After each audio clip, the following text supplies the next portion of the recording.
Promesses électorales oubliées, affaires de corruption, méconnaissance des préoccupations de la population, c'est un fait, les politiques n'ont pas bonne presse auprès de la population. Aujourd'hui, 80% des Français déclarent faire davantage confiance à la société civile plutôt qu'aux partis politiques traditionnels. Un état de fait que les citoyens ont justement décidé de changer en renouvelant les modes démocratiques.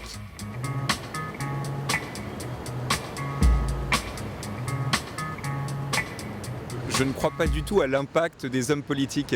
Donc en fait, je pense que si on veut changer les choses, nous sommes le changement. Donc il ne faut pas attendre qu'on nous donne la parole, il faut prendre la parole. Le changement, pour moi, ne viendra plus d'en haut. C'est à nous, citoyens, de nous retrousser les manches et de nous organiser tout seuls. Ils sont très coupés de la réalité quotidienne des gens. J'espère, oui, que la société civile changera ça et j'espère surtout que les politiques changent et que ce soit moins des technocrates. En fait, ils ne tiennent pas compte du tout de la vie des gens et non, on ne se sent pas du tout écouté. C'est l'occasion qu'on a de s'exprimer, c'est au moment des élections. Et ensuite, on sait ce qu'il est fait des promesses électorales. Et évidemment, les politiques ne tiennent pas leurs promesses. Ça, c'est une évidence pour tout le monde. En moyenne, les Français sont appelés aux urnes tous les 5 ans. Mais il existe chez nous, comme chez nos voisins, des procédés qui leur permettent de s'exprimer plus fréquemment. Le référendum d'initiative citoyenne donne la possibilité à quiconque de provoquer le vote d'une partie de la population sur un sujet en particulier. Un vote qui peut aboutir à l'abrogation d'une loi ou à la création de nouvelles. Possible aussi bien au niveau local qu'européen, il peut mobiliser jusqu'à 45 millions de personnes. Mais voilà, en France, le référendum n'est pas effectif. En cause, une bureaucratie trop complexe, comme nous l'explique Clément Mabi, spécialiste de la participation citoyenne en démocratie. Le référendum d'initiative citoyenne en France, c'est juste que c'est à la fois très compliqué à mettre en place, c'est-à-dire que le seuil pour le déclencher est très, très important, donc c'est compliqué de se mobiliser, et en plus, l'impact est faible. Les Suisses ont une longueur d'avance. Les modes de participation citoyen font partie intégrante de leur fonctionnement politique. L'atout de ce système, une représentativité respectée. Environ 50 000 à 100 000 citoyens sont appelés à voter lors des référendums. En plus d'être ouverts à la majorité, ces votes sont fréquents. Le plus récent remonte au 5 juin 2016 et porte sur des thèmes qui concernent directement les habitants. La population a donc pu s'exprimer au sujet du droit d'asile ou de l'introduction d'un revenu de base. Mais ce mode de démocratie a ses limites, car ces référendums suisses ne mobilisent que 40% de la population. Malgré l'instauration de ce type d'institution, c'est sur Internet que les innovations émergent le plus. Usages technologiques qui permettent aux citoyens de renforcer leur parole démocratique, les Civitech donnent une voix et offrent l'opportunité de renouer le dialogue avec les politiques. 171 630 568 personnes qui agissent, des victoires chaque jour. C'est le slogan de Change.org, un des sites de pétition en ligne les plus populaires. Créée en 2007 aux États-Unis par Ben Ratray, c'est pourtant en France que la plateforme connaît son plus grand succès grâce à la pétition anti-loi travail qui a généré plus d'1,3 million de signatures en mars 2016.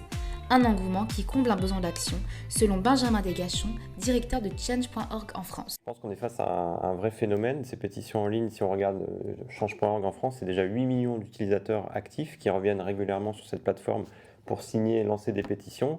Ça répond à un désir d'agir, un désir de politique renouvelé. On voit par exemple que beaucoup de jeunes citent les pétitions en ligne comme un nouveau moyen d'action en politique. Donc ça répond vraiment à une demande forte et surtout ça marche puisqu'on voit au quotidien que ces pétitions en ligne non seulement permettent de s'exprimer, de se mobiliser, mais d'aboutir à des changements concrets. Change.org se présente donc comme une entreprise d'intérêt général existant pour vivifier la démocratie. Une fonction impérative selon son PDG, qui considère que la parole citoyenne ne peut plus être ignorée. Il y a de plus en plus de citoyens qui se prennent en main et qui se disent je ne suis pas satisfait par l'offre politique, je vais agir moi-même. Et au bout du compte, il y a peut-être, à mon avis, une issue positive pour la démocratie en général, qui est de réconcilier ces citoyens qui sont de plus en plus engagés avec le politique, si ce politique prend au sérieux ces mobilisations citoyennes. Les Civitech favorisent donc l'émergence d'une démocratie qui inclurait davantage la population. Mais d'autres n'attendent pas les pros du net pour prendre leur destin en main. C'est le cas des habitants de Saillance, un petit village situé dans la Drôme, qui a élu tous ses habitants au premier tour. Saillant, finalement, au départ, c'est d'abord une lutte sociale. C'est-à-dire qu'il y a eu un projet d'ouverture d'un supermarché qui était porté par le maire, et il y a un collectif qui s'est monté pour refuser le supermarché. Et au-delà de la lutte donc, contre cette installation de supermarché, ils ont trouvé que la réaction du maire n'étaient pas très démocratiques.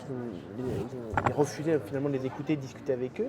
Et ils ont donc décidé par la suite de se présenter au municipal et de monter une liste 100% citoyenne. Et finalement, au départ, cette liste paraissait un peu exotique au maire, qui faisait de la politique un peu à l'ancienne, et cette liste a gagné.